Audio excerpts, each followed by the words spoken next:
एक बार हुआ क्या था, जैसे कोरोना काल था ना, कोरोना काल, ठीक है, कोरोना का समय में उस समय क्या हुआ कि एक आदमी ट्रेन में सफर कर रहा था, ठीक है, और वो उस समय सोलो अपना अपना घरे भाग रहा था ना। तो उसमें होता क्या है कि एक आदमी जो है आराम से ट्रेन में बैठा है, ठीक है, उसके हाथ पर आकर के एक मक्खी बैठा था, ठीक है, उसके हाथ पर एक मक्खी आकर के बैठ जाता है। वो बारंबार फूंकते रहता है, मक्खी उड़ता नहीं, ठीक है। वो सोचता है कि चलो इसको फूंक के उड़ा देते हैं, लेकिन वो फूंकता है, मक्खी उड़ता नहीं। कहता है कि शायद हमको कोरोना पकड़ लिया है, इसलिए हमसे मक्खी भी नहीं भाग रहा। इतना हमारा कमजोर हो गया इम्यूनिटी जो हमारे अंदर है, जो हमें किसी रोग से बचाता है, ठीक है। तो मक्खी को फूंकता है, मक्खी भागता नहीं है, तो वो सोचता है कि शायद हमको कोरोना हो गया है, ठीक है, इसीलिए हमारा इम्यूनिटी कमजोर हो गया, जिससे हम फूंक रहा था मक्खी नहीं भाग रहा है। तो बारम्बार फूंक करते रहता है, मक्खी को भगाने का प्रयास करता है, मक्खी भागता नहीं है। अब बगल वाला कहता है अरे भाई पहले मास्क तो हटा, बात समझ में आए? वो मास्क पहन के फूंक रहा था, मक्खी भागेगा नहीं ना भागेगा। तो पहले सबसे पहली बात है, किसी भी चीज को अगर रिमेम्बर रखना है तो आप पहले उसको गहराई से समझो, ठीक है, उसको पढ़ो तब ना आपसे बनेगा। जब आप उसको समझोगे नहीं, उसको पढ़ोगे नहीं, तो फिर आपको समझ में आएगा नहीं। आज समझ में नहीं आएगा तो आप कहोगे हमारा दिमाग कमजोर है। तो पहले मास्क तो हटा लो पढ़ करके का। चल देखो, बिंदु हम देते हैं ना, बिंदु, ठीक है, ये हमारा क्या है, एक बिंदु है। अगर इसके माप का बात करें तो यह बिंदु कितना डिग्री का होता है, तो बिंदु जो है 360 डिग्री इसका माप होता है। कितना होता है डिग्री में इसका माप? 360। एक जो बिंदु है, मामूली सा बिंदु, इसका माप होता है 360 डिग्री, याद रखना। और ये जो पृथ्वी है, इतनी बड़ी पृथ्वी और इतना सा बिंदु, दोनों का माप उतना ही होता है 360 डिग्री। दोनों का माप उतना ही होता है 360 डिग्री। बात समझ में आए? चलिए दूसरी बात करें, इस बिंदु में कोई लंबाई है? लंबाई किसको कहते हैं? लंबा होगा तो उसको लंबाई कहते हैं, चौड़ा होगा तो उसको चौड़ाई कहते हैं। लेकिन इस बिंदु में कहीं भी आपको लंबाई, चौड़ाई, ऊंचाई दिख रही है नहीं ना। मतलब यह कि किसी भी बिंदु में, कोई भी बिंदु हो, ठीक है, उस बिंदु में लंबाई, चौड़ाई, ऊंचाई नहीं होता है। बिंदु में लंबाई, चौड़ाई, ऊंचाई नहीं होता है। दूसरी बात, परंतु इसकी स्थिति जो है निश्चित है। दूसरी बात ये है कि इसकी स्थिति फिक्स होती है। ऐसा नहीं कि आज मैंने इसको यहाँ पर देखा था, कल यहाँ पर हो गया, ऐसी बात थोड़ी है कि जहाँ पर होता है वहाँ पर स्थित होता है, फिक्स होता है, वहाँ से हिलकट होता नहीं है। तो जो बिंदु होता है उसकी माप कितनी होती है? 360 डिग्री। बिंदु की, किसी भी बिंदु की लंबाई, चौड़ाई, ऊंचाई क्या होती है? नहीं होती है। लेकिन बिंदु के कौन सा चीज निश्चित होता है? स्थान। क्या होता है? उसकी जो स्थिति है वो फिक्स होता है और निश्चित होता है। बात समझे? ठीक है। एक बार तो छोटा बच्चा सा ना पढ़ने उठने जाता है, ठीक है, पढ़ने जाता है तो होता है क्लासमेट में, मतलब बहुत सारी मजाकें होती है। एक बार छोटा सा एक लड़की थी, ठीक है, और लड़की अपने स्कूल जाती है पढ़ने, तो स्कूल से पढ़ करके आती है तो वो अपने दादी से कहती है कि दादी टे करो तब। दादी कहती है क्यों करे? तो दादी प्लीज टे कर। दादी कहती है टे, ठीक है, फिर वो बच्ची कहती है टे, फिर दादी कहती है टे, ठीक है। अब दादी कही कि तुम अपनी मम्मी से क्यों नहीं जाकर कहती है कि मम्मी करो तो टे?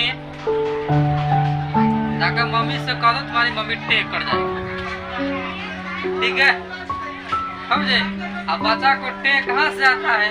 अब बच्चा, जो लड़की है जब पढ़ने जाती है तो उसके साथ पार्टी लोग कहते हैं कि दादी बहुत बूढ़ी हो गई है, दादी को बोलो टे कर जाए, ठीक है। तो टे करना मतलब होता है मर जाना। और बच्ची समझ से नहीं आगे कहती दादी टे करो। अब दादी को पतों से पढ़ता नहीं है, तो दादी कहती है कि जाओ तुमने मम्मी से करो टे कर जाएगी। पसंद है यहाँ पर और किसी बात को बढ़िया से नहीं समझेगा तो उल्टा तुमको लगेगा। हाँ, और कि तुमको उल्टा भी कहेगा तो कहेगा, और तू जाकर घर बोलेगा करो तो ऐसे, तो कहाँ से करे। हाँ, अब देखो रेखाखंड की बात करें, इंग्लिश में रेखाखंड को लाइन सेगमेंट कहते हैं। क्या बोलते हैं? Line segment. ठीक है, लाइन सेगमेंट किसको कहते हैं? दो बिंदुओं को मिलाने वाली जो रेखा होती है उसको लाइन सेगमेंट कहते हैं। देखो ये भी रेखा है, ये भी रेखा, बात समझ में आई? ये टोटल रेखा है, लेकिन रेखाखंड उसी को कहते हैं जो किसी दो बिंदु, एक बिंदु यहाँ पर ए है और एक बिंदु यहाँ पर बी है, और दोनों को मिला दोनों के को रेखा मिला रहा है, तो इसको हम बोलेंगे रेखाखंड। इसको क्या बोलेंगे? रेखाखंड बोलेंगे। बात समझ आई? अब एक चीज देखो, अगर कोई पूछे कि दो बिंदुओं को मिलाने वाली रेखा को क्या बोलते हैं, आप क्या बोलोगे? अरे रेखाखंड कहते हैं। क्या कहते हैं? दो बिंदुओं को मिलाने वाली जो रेखा होती है उसको हम रेखाखंड कहते हैं। क्या बोलते हैं उसको? रेखाखंड कहते हैं।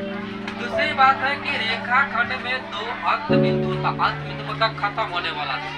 ठीक है, हमारे भी जीवन का दो अंत बिंदु होता है, एक जब हमारी जन्म होती है प्रारंभिक वो, और एक लास्ट जहाँ पर मृत्यु होती है। ठीक है, हमारे भी जीवन क्रम का दो ही अंत बिंदु होता है, और रेखाखंड के भी दो अंत बिंदु। समझ में आए? रेखाखंड के कितने अंत बिंदु? अंत मतलब अंत होने वाला, एक यहाँ पर अंत होने वाला, ये यहाँ से जाकर यहाँ पे समाप्त हो जाएगी, या यहाँ से निकल कर जाकर के यहाँ पर समाप्त हो जाएगी। ठीक है, तो इसको बोलते हैं समाप्त बिंदु।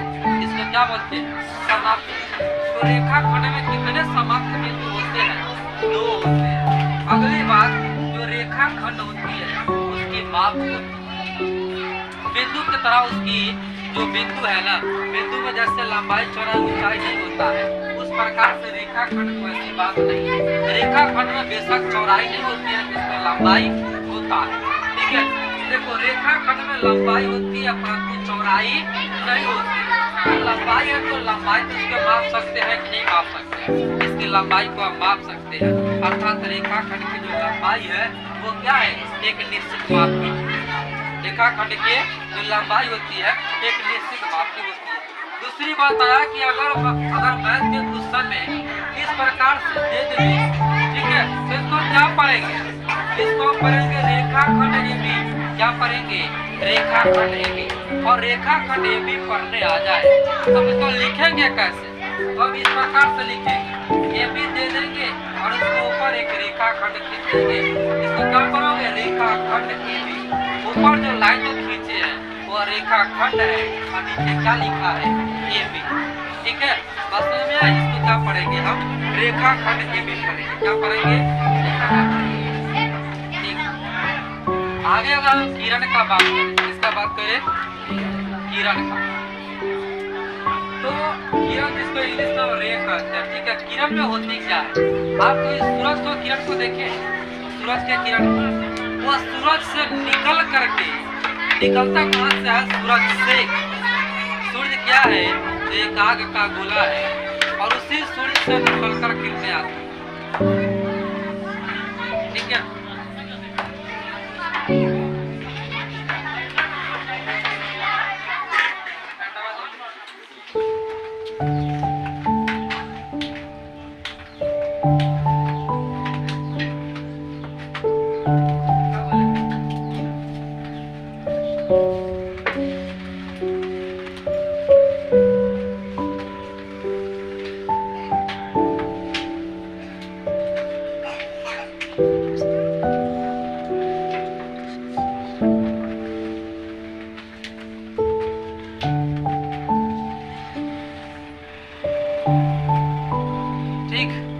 हमारे किरण में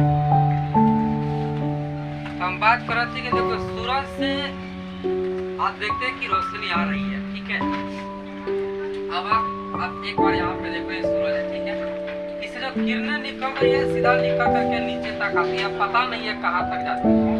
इसकी कोई निश्चित है, ये फिक्स बात तो नहीं है कि हाँ तूफान मतलब कि तूफान लावे के घर तक जाकर के राजा, कोई फिक्स बात है नहीं। सूरज की किरणें सूरज से निकल करके कहाँ तक जाती है ये निश्चित नहीं है, या निश्चित नहीं है। इसी को हम बोलते हैं किरण। क्या बोलते हैं? किरण। यानी कि वह रेखा जो किसी एक बिंदु से निकल करके अनंत तक जाती है। अनंत मतलब कोई फिक्स स्थान नहीं है, कोई फिक्स बिंदु नहीं है, वह अनंत तक चलता जाता है। कहाँ तक चलता जाएगा इसकी कोई गारंटी नहीं। तो उसको किरण कहते हैं। अब यहाँ पर देख लो, किसी एक बिंदु से रेखाखंड को अनंत बिंदु तक बढ़ाने पर जो आकृति बनता है उसको हम किरण कहते हैं। उसको क्या बोलते हैं? किरण। अब यहाँ पर देखो, मैंने एक बिंदु से एक रेखाखंड को निकाला। रेखाखंड मेरा ये भी हो गया यहाँ तक है, ठीक है। इसको मैं कहाँ तक बढ़ा सकता हूँ इसकी कोई गारंटी नहीं, ठीक है। तो एक रेखाखंड को हम उसको आगे तक बढ़ाते हैं, उसको आगे तक बढ़ाते हैं, और आगे तक बढ़ाने पर जो आकृति बनती है हम उसको क्या बोलते हैं? किरण। क्या बोलते हैं उसको? उसको हम किरण कहते हैं, ठीक है। अब एक चीज और जान लो कि किरण में एक अंत बिंदु होता है। किसी भी किरण में, कोई भी किरण होगा, उसके कितने अंत बिंदु?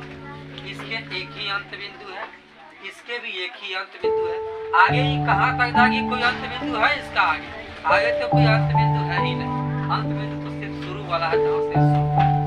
यह किरण इसी पर आकर के खत्म हो जाएगी, यह किरण इसी पर आकर के खत्म हो जाएगी, ठीक है।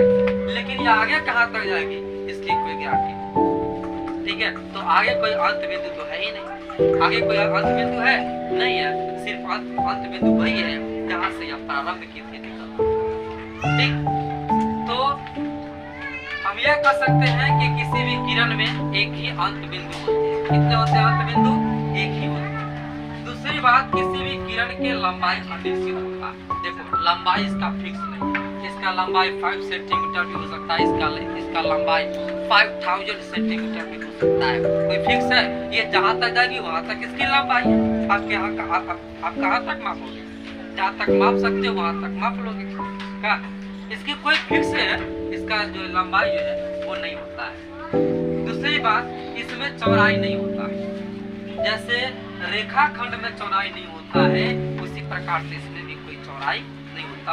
ओनली फॉर सिर्फ लंबाई होते हैं। और कितने अंत बिंदु होते हैं? तो केवल एक ही अंत।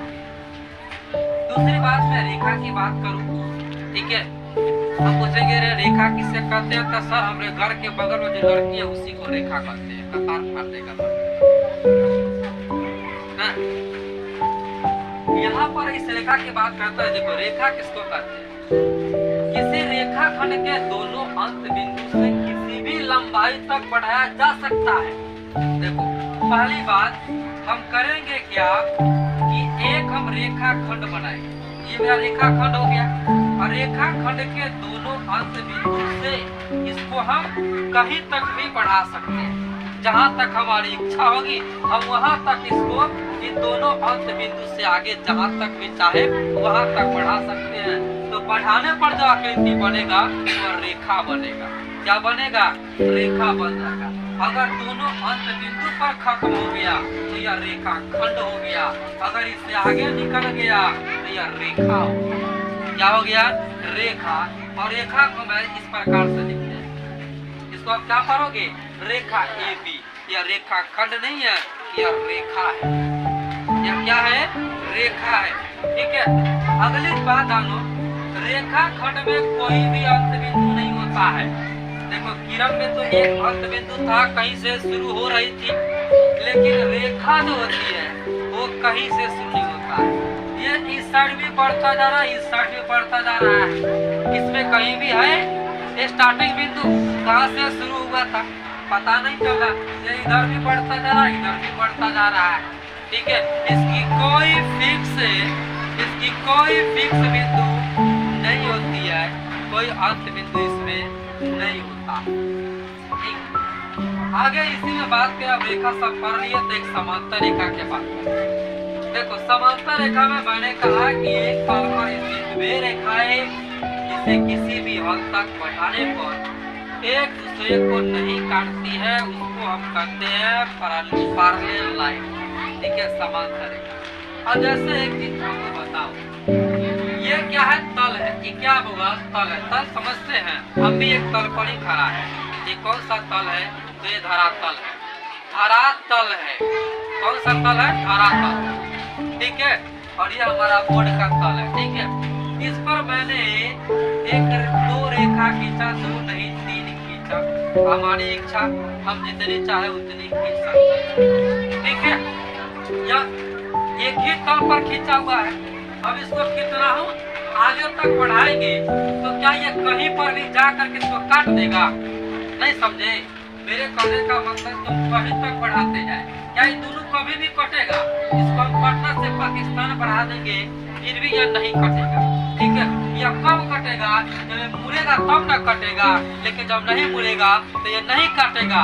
न ये इसको काटेगा और न ये वाला इसको काटेगा।